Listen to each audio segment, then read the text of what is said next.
अस्सलामुअलैकुम।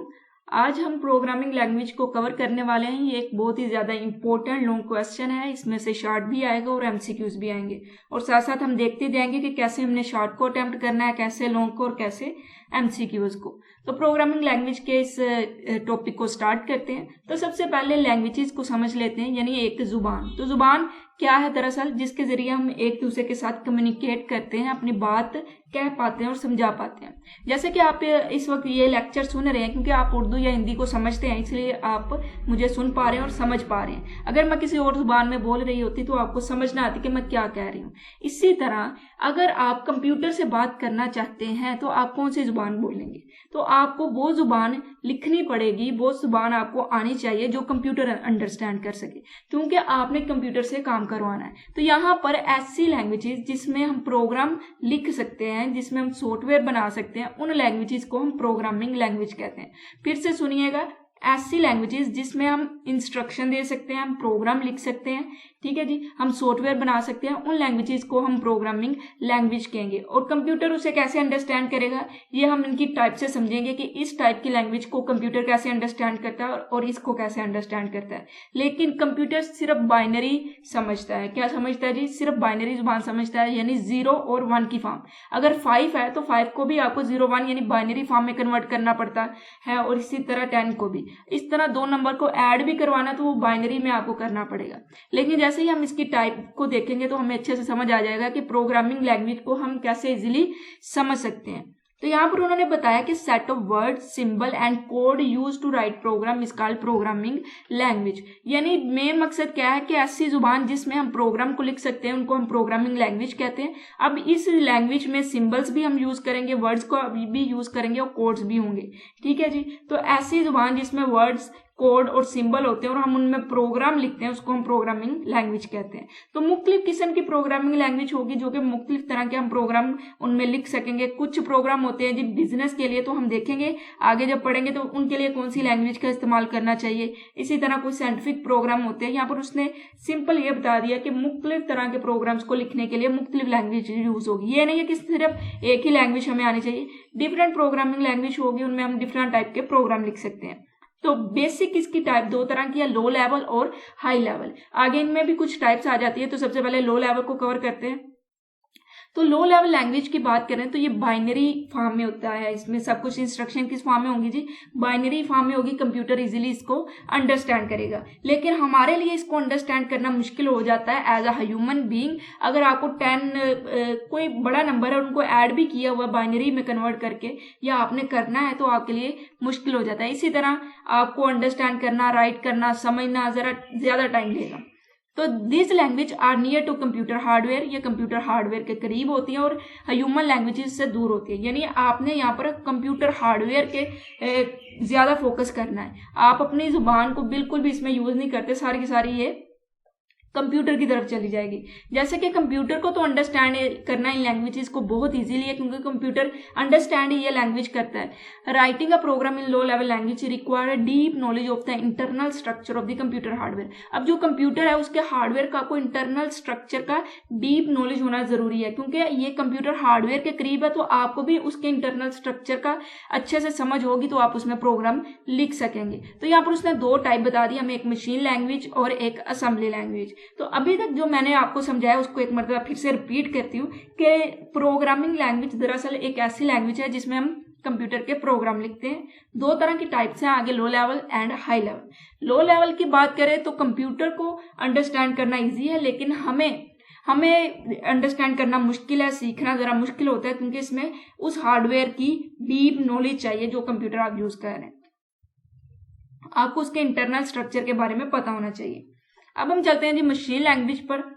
तो a type of language in which instruction are written in binary form is called machine language.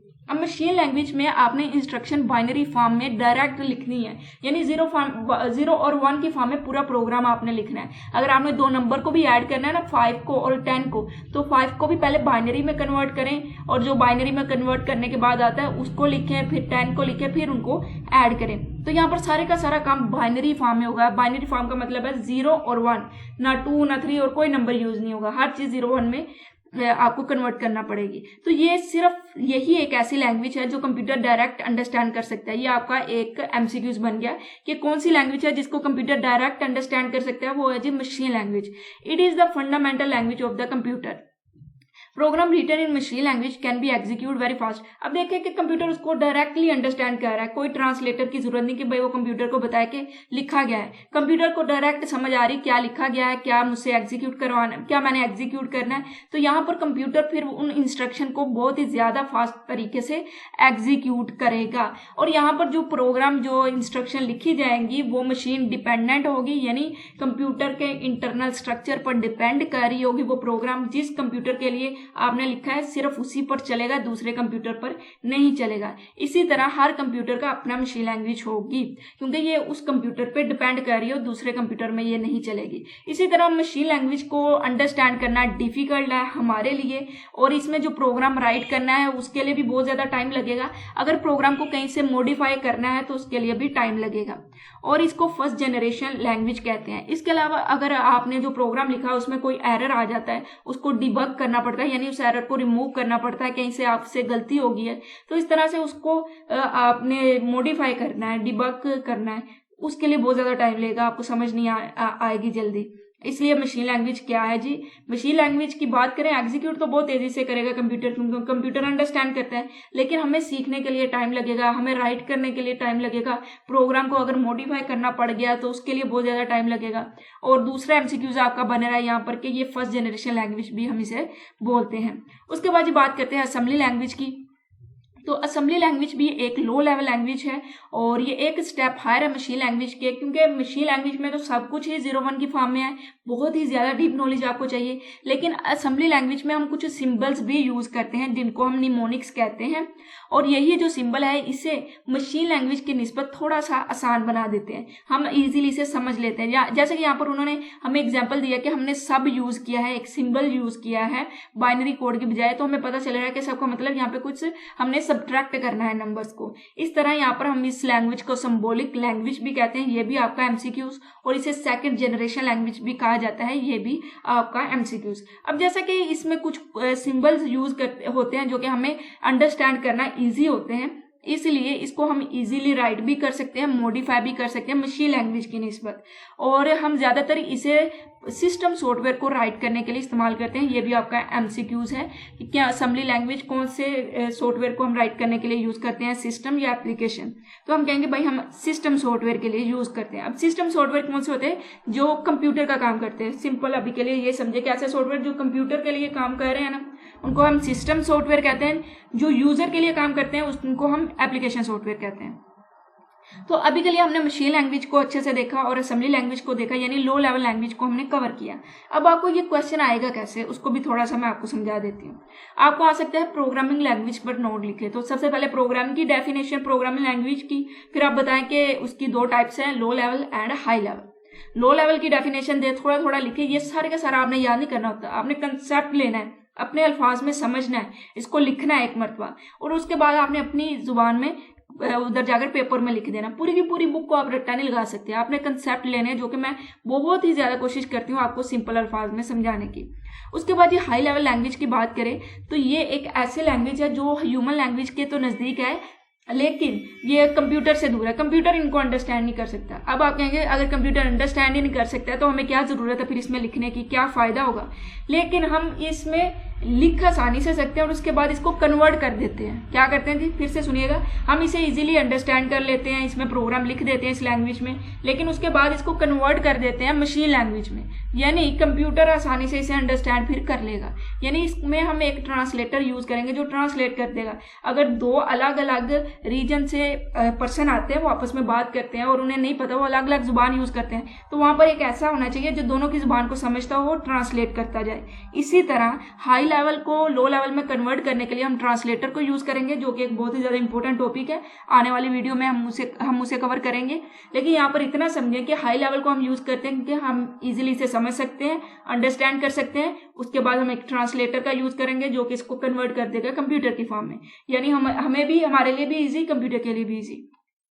अब यहाँ पर अगर इसके इतने ही फायदे हैं तो फिर क्या नाम है उसका, मशीन लैंग्वेज तो बिल्कुल खत्म हो जाएगी? नहीं, ऐसा नहीं है। अभी हम देख लेते हैं इसके फायदे और नुकसान भी क्या होते हैं। तो a type of language that is close to human language is called high level language. अब ये ह्यूमन लैंग्वेज के करीब है, यानी इसमें इंग्लिश लाइक वर्ड का हम यूज करते हैं, हम इजीली समझ सकते हैं कि इस स्टेटमेंट का क्या मतलब होगा, लेकिन इसके भी कुछ रूल्स होते हैं जिनको हमने फॉलो करना होता है। तो इसको अंडरस्टैंड करना तो बहुत ज्यादा आसान है, क्योंकि इंस्ट्रक्शन इसकी इंग्लिश लाइक वर्ड में होती है। जैसे इनपुट है तो हमें पता चलेगा इसमें इनपुट ली जा रही होगी, प्रिंट है तो प्रिंट किया जा रहा होगा। इसी तरह जो प्रोग्राम इसमें लिखे जाते हैं वो इजीली राइट भी हो जाते हैं, मॉडिफाई भी हो जाते हैं, डिबग भी हो जाते हैं, हम इजीली उनको समझ सकते हैं।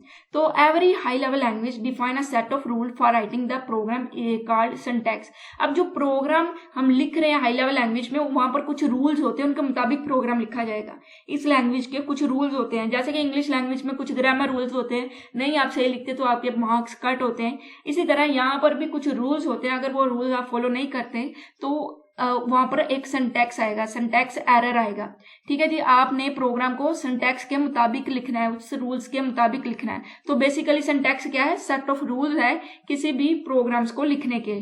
ठीक है जी, each instruction must be written according to the syntax of the language. अब जिस लैंग्वेज का जो सिंटैक्स है उसके मुताबिक ही हम इंस्ट्रक्शन को लिखेंगे। सिंटैक्स आपका एक शॉर्ट क्वेश्चन है कि भाई सिंटैक्स क्या होता है?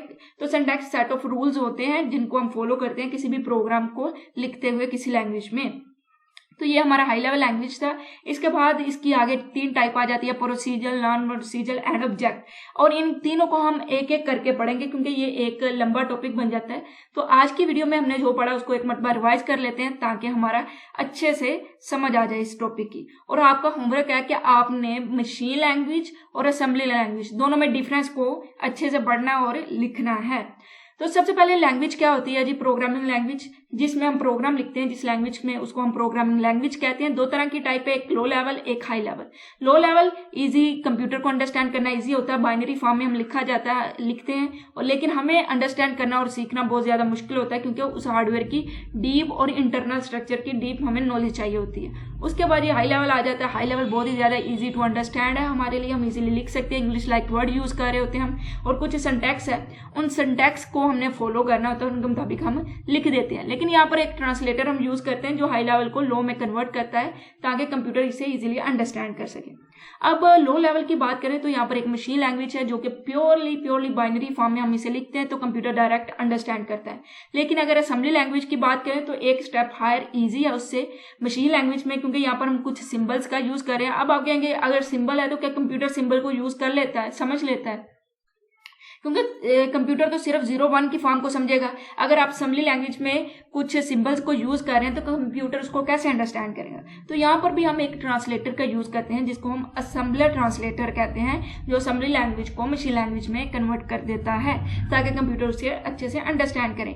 ये एक लॉन्ग क्वेश्चन है ट्रांसलेटर के बारे में, वो हम आने वाली वीडियो में अच्छे से करेंगे। तो आज की वीडियो के लिए इतना ही, और अगर आपको अच्छे से समझ आई है तो नीचे एक अच्छा सा कमेंट करें, अपने क्लास फेलो के साथ, दोस्तों के साथ शेयर कीजिएगा।